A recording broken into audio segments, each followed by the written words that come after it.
Bienvenidos, mi nombre es Rey David García, soy católico y laico comprometido. La razón de este video es porque me veo en la necesidad de extender mi apostolado, extenderlo a temas de formación en la fe y también para hacer algunas aclaraciones al respecto de algunas novedades que afectan mucho la paz y la unidad de la iglesia. Antes de iniciar, vamos a hacer una oración. En nombre del Padre, del Hijo y del Espíritu Santo. Amén. Padre nuestro que estás en el cielo, santificado sea tu nombre. Venga a nosotros tu reino. Hágase, Señor, tu voluntad en la tierra como en el cielo. Danos hoy nuestro pan de cada día. Perdona nuestras ofensas, como también nosotros perdonamos a los que nos ofenden. No nos dejes caer en tentación, y líbranos del mal. Amén. Dios te salve María, llena eres de gracia, el Señor es contigo. Bendita tú eres entre todas las mujeres y bendito es el fruto de tu vientre Jesús. Santa María, Madre de Dios, ruega por nosotros pecadores, ahora y en la hora de nuestra muerte. Amén. Gloria al Padre, al Hijo y al Espíritu Santo, como era en un principio, ahora y siempre, por los siglos de los siglos. Amén. En el nombre del Padre, del Hijo y del Espíritu Santo. Amén. Bueno, como todos sabemos, hay un gran escándalo respecto del nuevo documento del Papa Francisco, Tradiciones Custodes, custodios de la tradición. Y desgraciadamente muchos se aprovechan para envenenar a los fieles, tanto de un lado como del otro.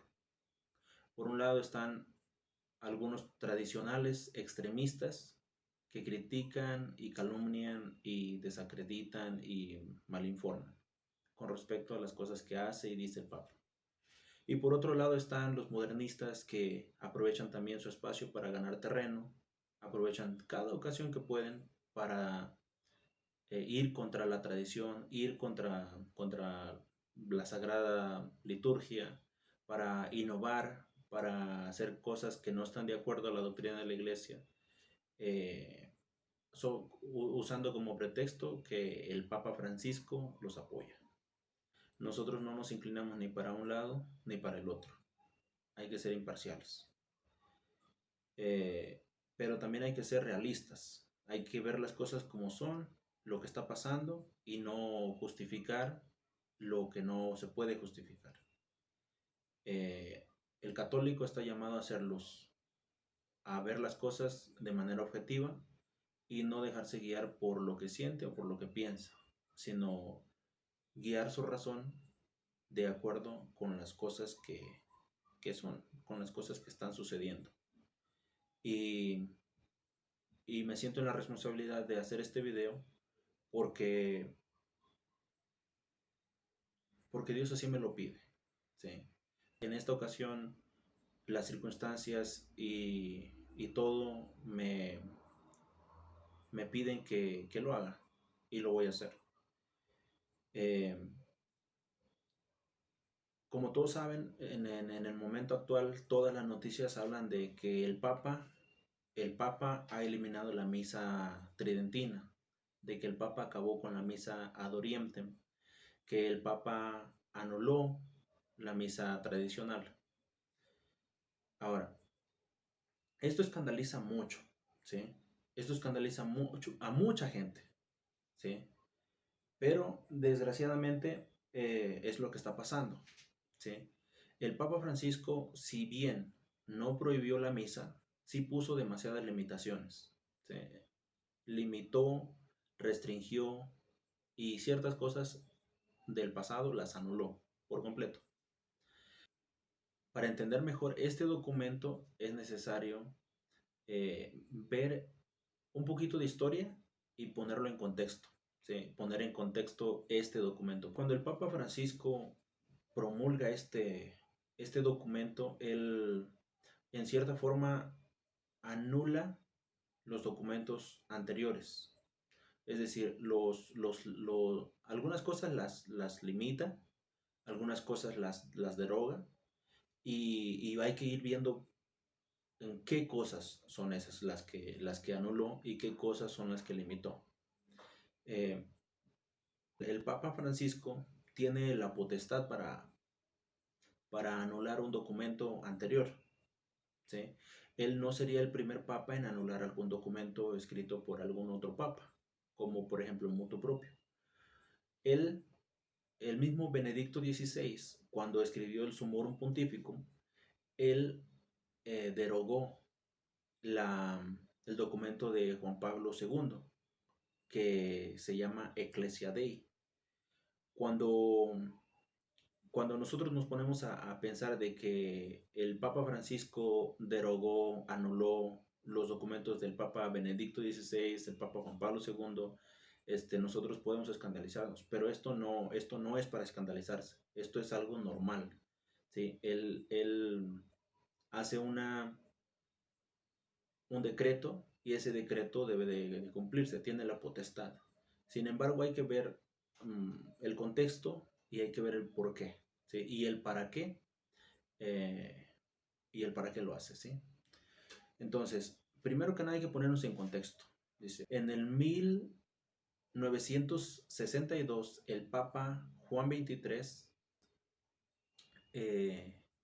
cambió algunas cosas en el misal de Pío V. En el misal de Pío V.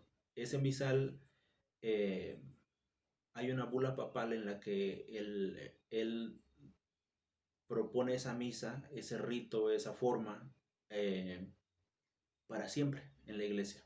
O sea que debería de permanecer siempre en la iglesia. En el 1962 el Papa Juan XXIII hace una modificación en ese misal, bueno, varias modificaciones en ese misal y lo promulga.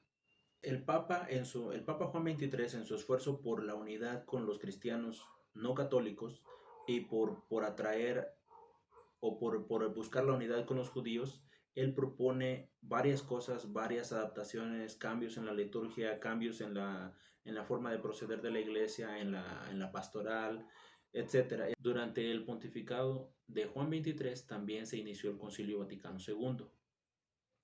Durante el Concilio Vaticano II había varias posiciones respecto a la liturgia.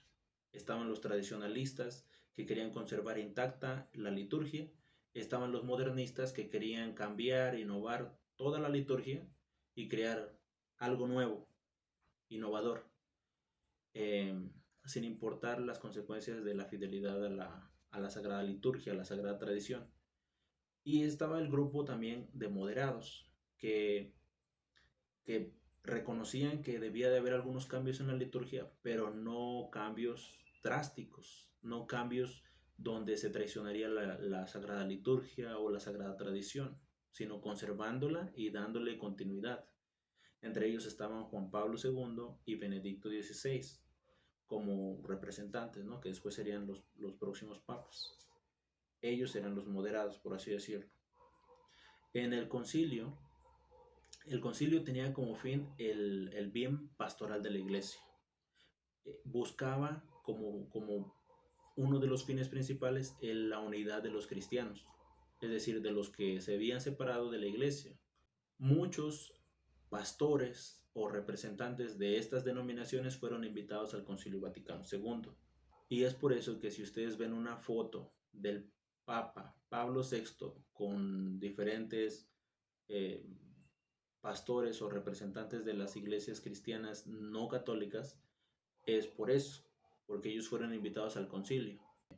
Esto, el hecho de que muchos no católicos estuvieran presentes en el concilio, esto no le agradó a muchos conservadores, extremistas, ¿sí? Bueno, y no solamente esto, sino también cambios que se propusieron para hacer en la liturgia y para hacer en la pastoral. Uno de ellos, o el más representativo de ellos, era Monseñor Marcel Lefebvre, que se opuso, directamente se opuso a toda la innovación del Concilio Vaticano II. Y todos sabemos cómo terminó en ruptura con la Iglesia Católica. Pero cuando él rompió los lazos con la iglesia, él ya había formado la fraternidad de San Pío X y ya tenía la aprobación de la iglesia y la aprobación del obispo. Eh, Él le puso la fraternidad de San Pío X en honor a San Pío X, que luchó contra los modernistas. O sea, en un intento, el Papa Pío X, en un intento por frenar el avance de los modernistas dentro de la iglesia, escribió la encíclica Pacem Domini Gregis en el año 1907. Monseñor Lefebvre también ordenó 4 obispos, sin la aprobación del sumo pontífice, que en aquel entonces era Juan Pablo II, ¿sí? Y eso le costó la excomunión. Pero sin embargo, para él fue necesario, porque la fraternidad necesitaba continuar, y eso le permitía continuar velando por la sagrada tradición. Y efectivamente ellos fueron los que continuaron celebrando la misa tridentina y continuando la sagrada tradición, la liturgia anterior del Concilio Vaticano II. De no ser por ellos, es muy posible que ninguno de nosotros hoy en día conociéramos la misa tridentina. Después de eso, el Papa Juan Pablo II quiso mantener la unidad con las personas, al menos si no se podía con el Monseñor Marcel Lefebvre, procuró el bienestar y la comunión con la iglesia de los que estaban a su alrededor, de Monseñor Lefebvre. Promulgó un indulto que permitió el uso del misal de Juan XXIII para la celebración de la misa tridentina, pero con la condición de que las misas tridentinas permitidas debían de estar en conformidad con el misal de 1962 y en el latín. Pero muchos tradicionalistas prefirieron usar versiones anteriores. ¿Por qué? Porque ellos consideraban que era muy dudoso que fuera canónicamente fiel ese misal. Entonces, por esa razón, ellos preferían usar misales anteriores al de la edición de Juan XXIII. Sus razones tenían, y eso de la fidelidad canónica será de tratarlo en otro momento. Más tarde, dándole seguimiento a los fieles, el Papa Juan Pablo II promulga la Carta Apostólica Ecclesia Dei, dada en mutuo propio. Con la Carta Apostólica de Ecclesia Dei, Juan Pablo II exhortó a los obispos a que utilizaran ese permiso de usar el misal romano de 1962 de forma amplia y generosa. Que todos los fieles que solicitaran la misa tridentina eh, pudieran, tenerla, y también que en todas partes se debía de respetar la sensibilidad de todos aquellos que se sintieran unidos a la tradición litúrgica latina anterior al Concilio Vaticano. Después, con el Papa Benedicto XVI, los acercamientos con este grupo de fieles fue más estrecho. Y no solo eso, sino que él buscaba conservar la liturgia tradicional. Y por eso él promulgó el Summorum Pontificum. En el Summorum Pontificum dio gran libertad no solamente gran libertad, sino que les abrió como las puertas para la celebración de esa misa sin traba alguna. Ahora, hay que ver qué es lo que el Papa Benedicto XVI con su Morum Pontificum realizó y por qué es tan drástico el documento del Papa Francisco con respecto a los tradicionales o a los tradicionalistas, mal llamados, ¿verdad? Porque son católicos, siguen siendo católicos. Ellos ciertamente le ponen la etiqueta de tradicionalista, pero ellos son católicos, ¿sí? Si ustedes se van al año 1950, era la forma en que todo católico vivía, ¿sí? Era la forma, o al menos la forma en la que la iglesia proponía que todo católico viviera. El hecho de la misa, los sacramentos, la forma de vestir, la forma de actuar, la celebración de la misa, todo eso era lo propio de la iglesia. Ahora, desgraciadamente, nosotros como católicos, posteriores al concilio, nosotros le ponemos etiquetas a esos grupos. porque nos creemos como nosotros somos más católicos que ellos, pero en realidad ellos son tan católicos como nosotros. Nosotros no somos mejores que ellos, ¿sí? Nosotros, al contrario, deberíamos de estar agradecidos con ellos porque preservaron una parte fundamental de la tradición y de la liturgia propia de la iglesia, ¿sí? Pero bueno, vamos a seguir tratando lo del tema del Sumorum Pontificum. Entonces, el Papa Benedicto XVI, con el Sumorum Pontificum, daba una gran libertad para celebrar la misa tridentina. En líneas generales, el mutuo propio, el Sumorum Pontificum, del Papa Benedicto permitía usar el misal romano editado por Juan XXIII, tanto como el de Pablo VI, en cualquier época del año, exceptuando el triduo pascual. También el sacerdote podría usar el misal de Juan XXIII y el de Pablo VI, o ambos, cuando quisieran, o juntos. El sacerdote también que quisiera celebrar la misa tridentina no necesitaría permiso, ni del obispo, ni de su superior. El sumo pontífice estaba dando esa facultad para hacerlo para todo aquel que quisiera hacerlo. No tenían que pedir permiso. Si alguna comunidad o instituto o sociedad quería celebrar la misa tridentina, podría hacerlo fuera ocasionalmente o fuera para siempre. ¿Sí? Ellos tenían la libertad de celebrar la misa tridentina tanto como la misa Novus Ordo, la misa actual, la misa que todo el mundo conoce. También todos los fieles que quisieran y pidieran participar en la misa tridentina podrían participar. No habría ningún impedimento. Ahora, en las parroquias donde existiera un grupo estable de fieles que se adhieran a la precedente tradición litúrgica, el párroco debía de acogerlo de buen grado y celebrar la misa tridentina siguiendo el misal de Juan XXIII. Deberían también de ver por el bien de los fieles, evitando discordias y divisiones. Esto es muy importante. La misa tridentina también se podía celebrar incluso el domingo o días feriados. También se debería permitir la celebración de los sacramentos de forma extraordinaria en ocasiones particulares. Los sacerdotes también deberían de ser idóneos para celebrar la misa tradicional.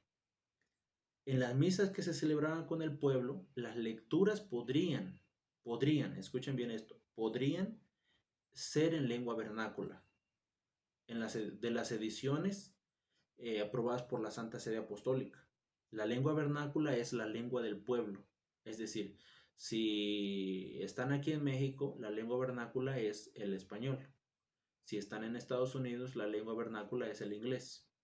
O si están en China, la lengua vernácula puede ser el mandarín o el cantonés. Bueno, si los fieles pedían la celebración de la misa, el párroco debería de informar al obispo diocesano. Y si el obispo no pudiera celebrar, no pudiera proveer la celebración de la misa tridentina a estos fieles, entonces el obispo tenía que pasar el caso o remitir el caso a la Comisión Ecclesia Dei para que la Iglesia Dei, la Comisión de Ecclesia Dei, pudiera brindarle apoyo para la celebración de la misa. Ahora, el ordinario podría hacer nuevos grupos, crear nuevos grupos para la celebración de la forma antigua. Es muy importante esto que dice en el Sumorum Pontificum. ¿Por qué? Porque en el documento del Papa Francisco ya no hay esta libertad, ¿sí? Hay que ver qué es lo que dice el mutuo propio del Papa Francisco. Dice, hay que ir por partes primero. En el artículo 1 anula la validez del misal de Juan 23 y de todos los anteriores. Él dice en el artículo primero, dice, los libros litúrgicos promulgados por los santos pontífices Pablo VI y Juan Pablo II, en conformidad con los decretos del Vaticano II, son la única expresión de la lex orandi del rito romano. Y aquí es de ver con cuidado esta afirmación de única. Si el misal de Pablo VI y de Juan Pablo II son la única expresión de la lex orandi del rito romano, todos los otros misales no no son parte de la lex orandi de la iglesia y por tanto son ajenos. Si un sacerdote o un obispo celebra con el misal de Juan 23 o con el misal de Pío V, esos misales por este artículo ya son ajenos. El decreto del Papa Francisco es que excluye a todos los demás. Es muy delicado lo que está diciendo el Papa Francisco aquí. En el segundo artículo él habla del uso del misal de Juan 23. Dice que el obispo diocesano es de su exclusiva competencia autorizar el uso del misal romano en la diócesis. El misal del 1962, siguiendo las orientaciones de la Santa Sede Apostólica. Pero si el obispo diocesano sigue las disposiciones o las orientaciones de la Santa Sede Apostólica o siguiendo el mismo documento que estamos leyendo, él está en un problema, porque en uno dice que la única expresión del lex orandi de la iglesia es los dos misales después del Concilio Vaticano II. Entonces, antes del Concilio Vaticano II, todos son ajenos a la lex orandi de la iglesia. Ya no son parte de la lex orandi de la iglesia. Y aquí dice que el obispo diocesano puede autorizar el uso de ese misal. Pero ningún obispo diocesano va a querer utilizar un misal que ya no es parte de la lex orandi de la iglesia. En el artículo 3 dice que los grupos de la iglesia deben de ser investigados y cuestionarles si ellos están de acuerdo de la legitimidad de la reforma litúrgica, también de los decretos del Concilio Vaticano II y también del magisterio de los papas. Ahora, desgraciadamente, la mayoría de las personas que buscan esta misa tridentina o que buscan la liturgia anterior al Concilio Vaticano II no están de acuerdo con las reformas litúrgicas, porque ellos se dan cuenta que han hecho mucho daño a la iglesia. Tampoco aceptan ciertas cosas que sucedieron o que se decretaron con el Concilio Vaticano II, y tampoco están de acuerdo con el magisterio. Y este documento, desafortunadamente, no es para el bien de estas personas, ¿no? Y dice, también se quita la libertad de celebrar la misa tridentina en cualquier parroquia, sino que ahora el obispo debe de elegir un lugar, y no debe de ser en las parroquias, en las iglesias parroquiales, y tampoco pueden construir nuevas iglesias. El obispo tiene que elegir el lugar y el horario para celebrar la misa. Ahora, la misa tridentina tampoco ya no se celebrará como se celebraba antes. Ahora, los que quieran celebrar la misa tridentina tiene que ser con las lecturas de las Sagradas Escrituras hechas en la lengua vernácula, en la lengua que hable el pueblo. El obispo también nombrará un sacerdote, ya no es cualquier persona, es cualquier sacerdote que sea capaz y que pueda celebrar la misa en latín. Ahora, va a haber un sacerdote delegado del obispo para que se encargue de las celebraciones en latín y del cuidado pastoral de dichos grupos. Ahora, el obispo debe también valorar los grupos o parroquias personales y grupos de fieles y evaluar si los mantiene o no, incluso si estos grupos son canónicamente erigidos. Y no deberá, esto es bien muy importante, ya no debe de autorizar nuevos grupos. O sea, si en una parroquia hay unas cuantas personas que quisieran pedir la misa tradicional, esos grupos ya no van a ser aceptados, no pueden ser aceptados. Ya el obispo ya no los puede aceptar.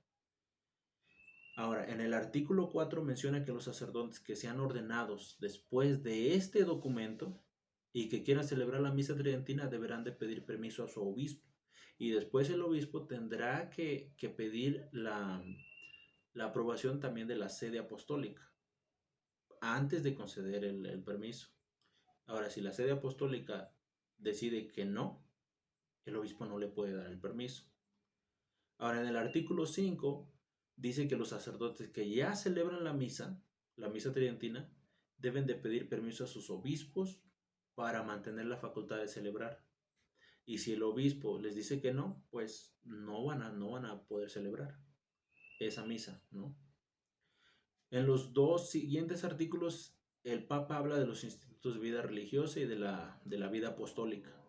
Y en el último, abroga, anula todas las normas, todas las instrucciones, todas las concesiones y costumbres anteriores que no se ajustan a sus disposiciones según el motu propio de tradiciones custodes. ¿Sí? Ahora, como pueden ver, estamos en un momento crucial en la historia de la iglesia. Es normal, es absolutamente normal que muchos se sientan heridos, traicionados y perseguidos, ¿sí? Por su amor a la sagrada liturgia, a la sagrada tradición. Sin embargo, es muy importante, ¿sí? No es tiempo de discordias, no es tiempo de odios, no es tiempo de divisiones. Es el tiempo de unirnos en todos los sentidos, pero principalmente en la oración. Y la oración por el Papa, porque él es el que más necesita de nuestras oraciones. Él es quien más necesita que Dios lo ilumine para que tome las decisiones correctas en el cuidado de las almas. Es algo muy delicado lo que él está haciendo. Y ojalá que Dios nos ayude a todos, tanto a él como a nosotros. Sin embargo, nosotros siempre debemos de recordar las palabras de nuestro Señor Jesucristo, que, que dice que las puertas del infierno no prevalecerán. Nosotros debemos de tener siempre presente esas palabras de nuestro Señor Jesucristo. ¿Sí? Esas deberían de ser nuestro confort. Desconocemos si este documento es en respuesta por las críticas de estos grupos tradicionalistas. Es probable que sí. Es probable que sí. ¿Por qué? Porque honestamente el Papa dice que es para el bien de los fieles, de esos fieles, pero en realidad no lo es. No lo es, porque quitarles la misa no es algo bueno para ellos. ¿Sí? Eh, no sé qué espera de ellos, no sé si lo que espera es que estas personas se pierdan la cabeza y empiecen a dividirse más de la iglesia. Es probable, es probable que muchos decidan, bueno, se acabó. No podemos seguir las cosas que dice el Papa, no podemos obedecerle en este tipo de cosas. Y en parte podrían tener razón, ¿sí? Sin embargo, es momento para orar por él, para no escandalizarnos y no correr, ¿sí? Dios nos quiere unidos más que nunca. Y ahora sí que es posible que el Papa eh, lo haya hecho como en respuesta por tanta crítica que él recibe, porque es demasiada la crítica que él recibe de estos grupos. Va en contra de su propio llamado, ¿no? De mantener la unidad, la fraternidad de la iglesia. Desconocemos si el Papa tomó estas medidas en respuesta a las críticas que él recibe de estos grupos tradicionalistas, de las, ahora sí que de las críticas que constantemente le está recibiendo debido a su forma de ser, a su forma de actuar, a las cosas que él dice de forma personal, pero que de forma pública y que afectan y escandalizan a mucha gente. También pareciera que el Papa está contra este grupo por el hecho de que pues vemos muchas cosas en las noticias, ¿no? Por ejemplo, la bendición de las parejas homosexuales en Alemania, el Papa no se ha pronunciado. El problema en Canadá de los niños que afectan realmente a la iglesia, tampoco se pronunció. Entendemos que el Papa Francisco de modo personal, pues incluso han hecho públicas sus cartas, ¿no? Que en apoyo a algunos sacerdotes que desgraciadamente no siguen la doctrina de la iglesia, que abusan de su ordenación sacerdotal, de que no están conformes con la doctrina de la iglesia, de que quieren cambiar la doctrina de la iglesia, que quieren cambiar el catecismo, que públicamente lo han dicho. El Papa Francisco los apoya de forma personal. Y sin embargo, a estos grupos tradicionalistas que buscan conservar la liturgia, conservar la tradición, les da de palos con este documento, ¿no? Bueno, todos sabemos que desgraciadamente las cosas son más complicadas de lo que parecen. Y pidamos a Dios por así que por el Papa Francisco y por todo este grupo de fieles católicos, porque son católicos, que, que ya no tienen su misa, ya no tienen la misa, y ya no pueden tener misa hasta que el obispo diocesano les apruebe las misas. Y después de haber cuestionado si son fieles a toda o sea, si cumplen con todas las normas del nuevo documento del Papa Francisco, cosa que es muy difícil realmente de que suceda. Es muy posible que les van a dejar sin misa permanentemente. Y es muy posible que los que vayan a continuar teniendo misa lo hagan contra la voluntad del obispo. Es muy posible que de este documento, en vez de haber hecho un bien, cree un caos, una ola de divisiones y siga creando más daño a la iglesia. No, yo honestamente no veo que este documento vaya a ser para bien. Me parece que va a ser un documento no solamente duro para los católicos, porque son católicos, los tradicionalistas son católicos, que muchas veces son católicos extremistas, ¿no? Es decir, que no razonan mucho, pero siguen siendo católicos, tan católicos como los carismáticos, que muchas veces abusan de su libertad en la liturgia. Por ejemplo, algunos sacerdotes carismáticos. Yo no tengo nada en contra de los sacerdotes, ni carismáticos, ni tradicionalistas. Tampoco estoy a favor de uno ni del otro. Soy católico. Entonces, muchos sacerdotes carismáticos cometen abusos en la liturgia grandísimos, ¿sí? Cosas que no deberían de hacer, más que el sacerdote las permite hacer, o mejor dicho, les pide a los fieles que las hagan. Al menos, por ejemplo, el hacer la prédica, el hacer el sermón, el predicar el sermón. Algunos sacerdotes permiten a mujeres que hagan el sermón en vez de ellos. Eso no es correcto. Está contra la iglesia, contra las normas de la iglesia. Abusan mucho de ciertas cosas.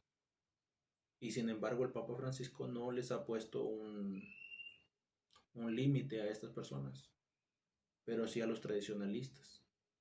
Es algo que hay que tener en cuenta, hay que ver. Miren, los católicos tenemos que tener en cuenta algunas cosas. El Papa es un hombre, como nosotros, como cualquier persona es un hombre, ¿sí? Muchos carismáticos piensan que el Papa es infalible en todo lo que hace, dice o piensa. El católico no puede pensar de esa forma. ¿Por qué? Porque el Papa Francisco tiene la potestad ciertamente de guiar a su pueblo, pero tiene la infalibilidad solamente cuando se pronuncia ex cátedra, ¿sí? Ahora, el Papa puede equivocarse en algunas cosas, opiniones personales, puede tener su opinión personal respecto a algunas cosas, pero es personal, ¿sí? Y nosotros como católicos no debemos de tomar esas cosas como doctrina de la iglesia, ¿sí? Tenemos que tener cuidado, tenemos que ser juiciosos. Como todos sabemos, el Papa Francisco apoya estas ideologías, apoya a los que apoyan estas ideologías, apoyan a estas personas que corrompen la doctrina de la iglesia, que les gustaría cambiar el catecismo, los apoya públicamente. personalmente, pero los apoya. Entonces, yo me gustaría hacerles una pregunta. ¿Son más peligrosos los tradicionalistas que aquellos sacerdotes que corrompen la enseñanza moral de la iglesia con respecto a la homosexualidad? ¿Qué piensan ustedes? Quiero leerte. Deja tu comentario. No olvides suscribirte, darle like, compartir. Has apostolado conmigo. Comparte estos temas con tus contactos. Son temas importantes de la iglesia. En la caja de comentarios vas a tener más información sobre mí, sobre mi apostolado y sobre la misión que nosotros hacemos. Subimos nuevos videos los miércoles y los domingos. Y nos vemos en el próximo video. Que Dios te bendiga y la Virgen te guarde.